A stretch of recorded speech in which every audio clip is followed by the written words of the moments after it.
How's it going, guys? Cody back again, dropping yet another video. Right, guys, Christmas Eve. Hope everybody's prepared. Hope everybody's looking forward to it.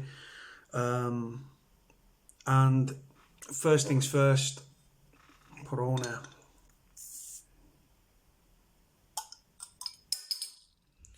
I would like to raise a glass first of all to all those prisoners' families who have sad and tragically lost somebody this year.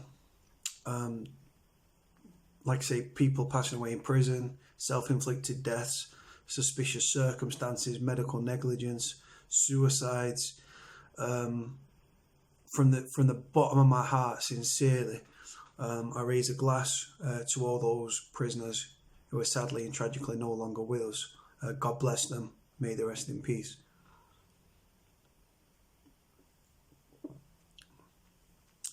Secondly, all those prisoners that are still alive in the system, my heart goes out to the families. Just imagine everyone's carving the turkey or whatever meat they're having, and everyone's round the table, whether that's in a pub or restaurant or whether that's at home. There's a place missing. There's a seat set up there at the table. Placemat, knife, fork, spoon. But they're in prison, or they're sadly and tragically no longer with us. I remember speaking to a girlfriend of a prisoner, and she said to me, she said, she's from Liverpool, she's called Amy, she's a top girl, and she used to say to me, when someone's in prison, it's like suffering a bereavement, right? And this is just because of the distance and the separation and stuff like that. And I relate to it very, very much. But like I say, then you've got those families of prisoners who have sadly passed away this year in prison. Neil Hand up in Scotland, up in Glasgow from Dundee. Joshua Sholik. Michael McDonough, God bless him, may rest in peace. Ray Lucy. Wayne Hurren, to name but a few. And it's such a just imagine that. No mother or father should ever have to bury their son or their daughter. It shouldn't be like that. It should always be the other way around. And just the sheer amount of deaths within our prisons and everything, it's a very depressing time of year. It's just, and then it's Christmas time, and like I say, coming together, and families and people travelling so they can spend the festive season together.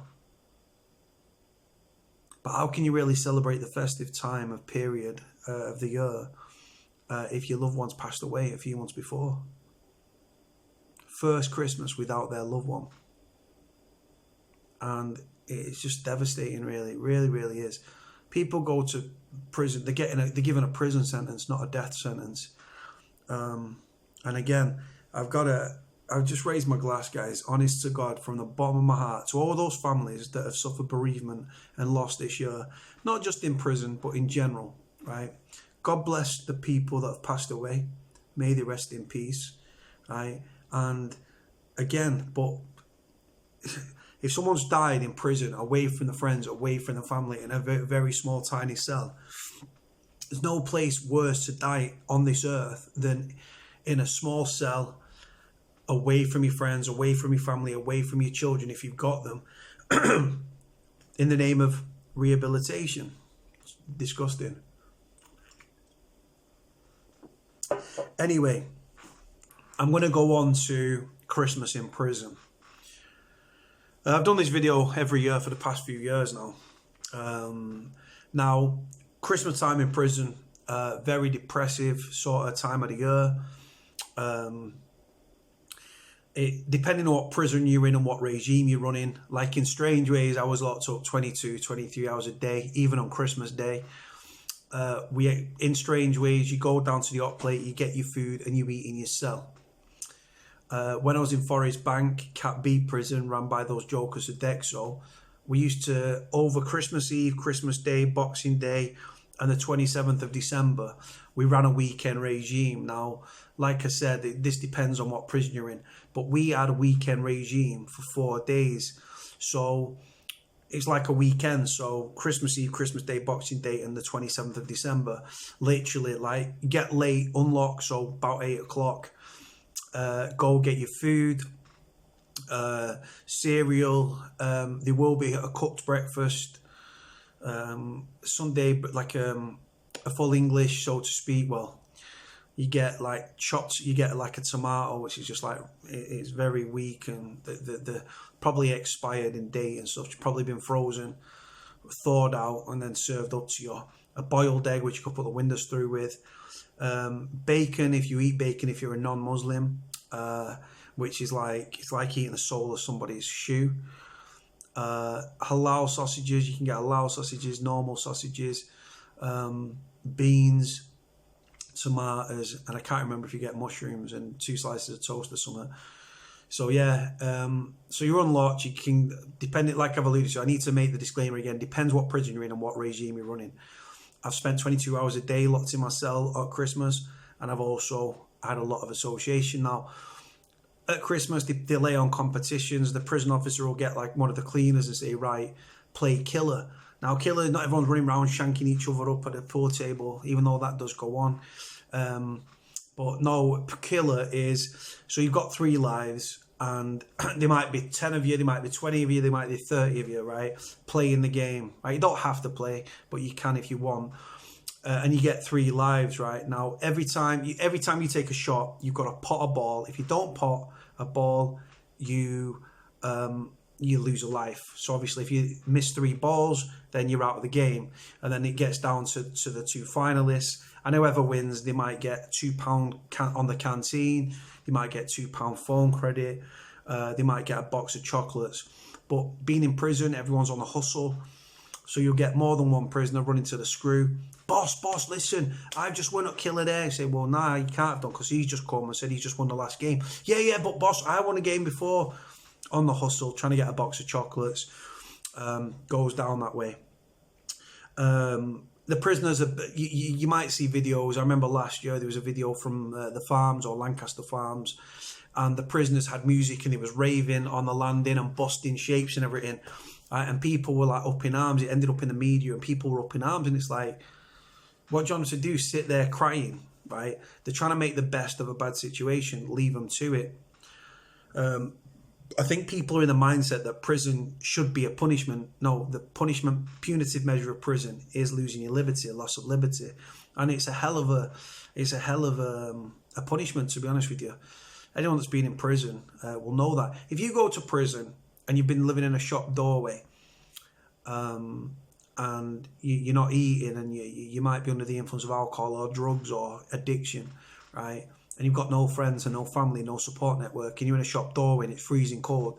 If you get sent to prison, it's going to be a welcome for you, right?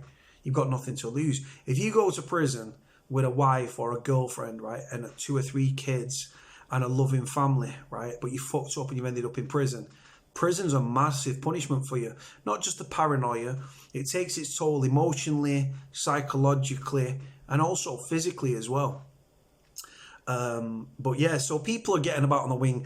Like I say, the food, people make reference to the food now. I'm sick to death, right? I did an interview with a journalist the other day, and I held back a lot because I knew what his agenda was. One of the first questions this journalist asked me, Cody, do prisoners receive prison presents whilst in prison?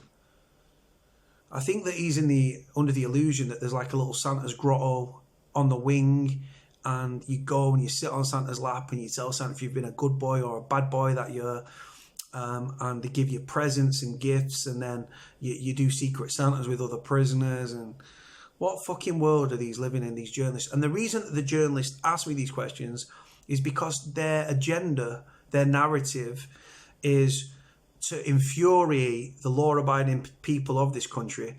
Oh, prisoners are eating this, prisoners are eating that. Now, again this year, and it winds me up every year, the stories and there's pictures in the media about what Christmas dinners prisoners will be eating. Now, you'll see a glazed, like, like turkey, right? Like a Thanksgiving sort of turkey, massive. It's shining in the light because it's been like they've got all the juices on it and everything, right? And they're saying this is what prisoners will be eating, and then they put these pictures. Oh my fucking god! Have you seen what a Christmas dinner looks like? Right? Not last year because I was 2.5 years ago. Obviously, I left prison.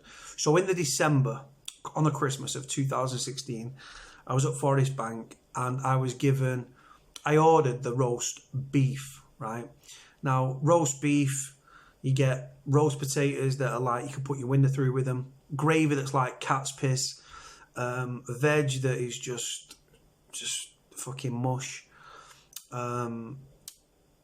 Yeah, the roast beef was. It's not like you think. It's not like it's hand carved and it's beautiful.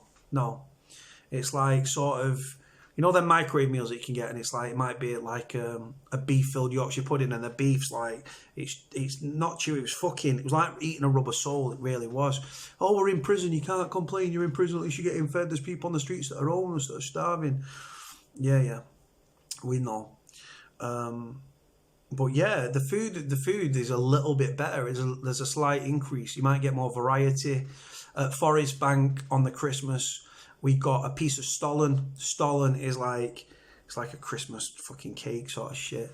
I don't eat that shit, so I give it away. A Christmas cookie that was way out past its sell by date. But what we did as cleaners, how we did it, right? What we did was very clever. We pulled our money together, right? Obviously, each week you get your canteen. You get a Christmas canteen, or in America, as they call it, commissary.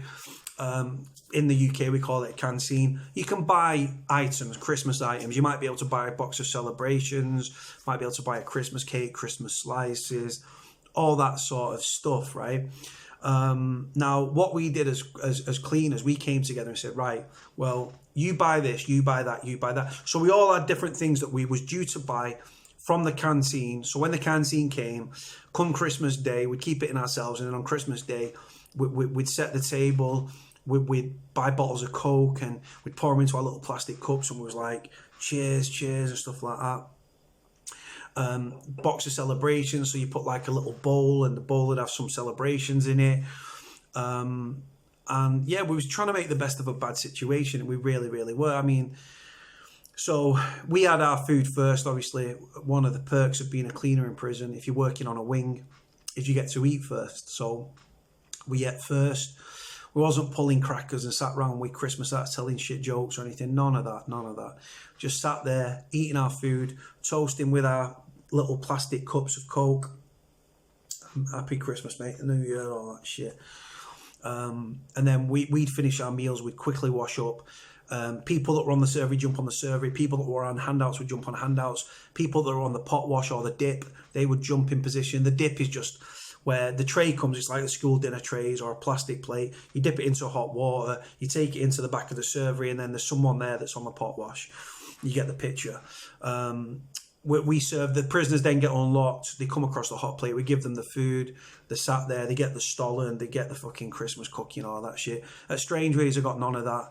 It was just it was a Christmas dinner that was, like I said, Christmas dinner in only its name. It was fucking disgusting, barely edible. But you're in prison, again, you can't complain, but we should treat prisoners humanely and feed them properly with nutritional food. So that was that. And then after that, it's Soch. So you get a lot of Soch at Forest Bank. Like I've alluded to again, depends on what prison you're in, what regime you're running. So people would get around, they'd be competitions. There might be a table tennis competition. There might be a pool competition. I remember playing Kavanagh at Forest Bank. He was a prison officer from Liverpool. Solid officer, very old school. If you're entitled to, you'll get it. And if you're not, you won't, which I respected. He seven-balled me, actually, embarrassing as that was. Other prisoners, they're just doing the grafts. They're getting off the face on spice, they're taking drugs, they're grafting, they're in and out of people's cells on the rob. Those prisoners that are robbing bastards. You might be in a cell. I remember I was gambling, playing on a PlayStation 2 in one of the cleaners' cells. We had a little FIFA competition. I got my arse kicked and I ended up owing about fucking 15 quid, 16 quid on the canteen. So I only gambled because I had the money. The reason I gambled is because it made it more exciting. It makes you play harder if you've got something to lose, sort of thing. But I lost. I ended up owing 16 quid or something, which went down to the canteen. I could only spend £25.50 because I was in enhanced prisoners, convicted. Went down, ordered the cleaner what he wanted, bam, bam, bam, bam, bam, tunas and shit, protein, fucking bars, all the usual stuff. So that was that. Like I said, prisoners are just hustling, they're doing bits and pieces. The music might be blaring out of the cells. Some prisoners just lock off. Some people just lock off and are doing drugs behind a door. It goes down that way, it's not a secret. You might have visits over Christmas as well. Big morale booster when you get a canteen, when you're getting visits and when you're getting letters from your loved ones. You're getting on the phone, you're ringing your missus, probably accusing her of sleeping with a dog, the postman and all that shit. Get on the phone, talk to your loved ones, speak to the kids if you've got kids, speak to your ma, speak to your dad. Merry Christmas, sorry I'm not there, blah, blah, blah. Then you put it in the shoes of the families, right? The families are sat there. They might not even feel like Christmas.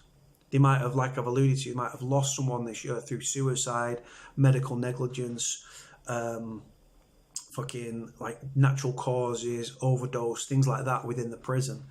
They're not going to want to celebrate Christmas. Furthest thing from their mind. For those families that have their loved ones still in prison and still suffering immeasurably, they might have loads of people round and they're setting the table so the prisoner's got a seat at the table, but he's obviously not there because he's incarcerated. And your thoughts, the prisoner's family's thoughts are never very far away from the prisoner, and the prisoner's thoughts are never very far away from their loved ones.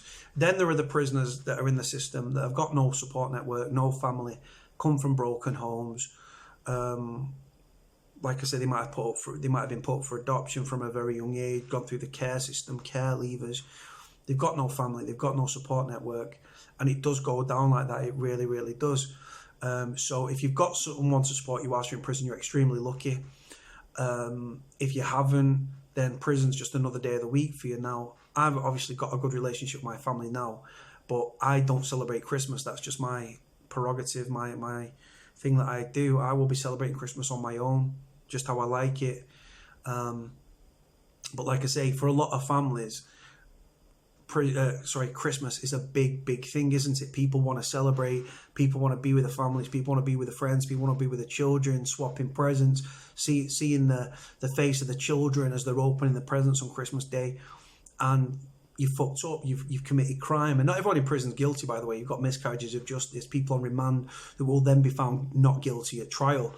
And they're away from their children and away from their families. And the families are away from their loved ones. And yeah, you can have visits over the Christmas period, of course. But it's just a very somber, very depressing time of the year. It really, really is. But like I say, I think the media narrative reference Christmas in prisons is that prisoners are sat there and they bring out big like hand-carved turkey and put it on the table, or a goose, or whatever the fucking hell these weird journalists think actually goes on in prison at Christmas. And they put it on the table, and then one of the cleaners stands up and starts carving it, this luscious moist turkey with cranberry sauce and beautiful goose fat potatoes with Yorkshire puddings, and then the Christmas cake or custard. Or I think that these journalists that write this shit, they need to take themselves to prison, go and experience Christmas in prison. Like I said, you can spend 22 hours a day locked in your cell, depending on staffing numbers, what prison you're in, what regime you're running. And I'm going to put a video. I put a video further down my timeline. I'll put it in the description below. And it's of a video of a hot plate in prison. And you just have a look at the food. This wasn't on Christmas. This was in a Scouse jail. And just look at the food. Anemic chicken legs. Like I said, at Forest Bank, I think there was roast beef. I think there was beef or turkey. It might have been one or either, right? There was Yorkshire puddings. There was gravy that was like cat's piss. Like, literally looked like chocolate fucking water. Mixed veg. Yorkshire puddings. Stollen, which is like the Christmas cake thing. I think there was a curry version. And then there was a veg option. Even the vegetarians don't like the veg option in prison, let me tell you. And And that was about it, guys. Like I said, in Forest Bank, it was a 4-day weekend. So Christmas Eve, Christmas Day, Boxing Day, and the 27th of December. Prisoners trying to make the best of it, away from the friends, away from the family. Anyway, guys, I'm going to leave it there. Like, comment, and subscribe. Cody out.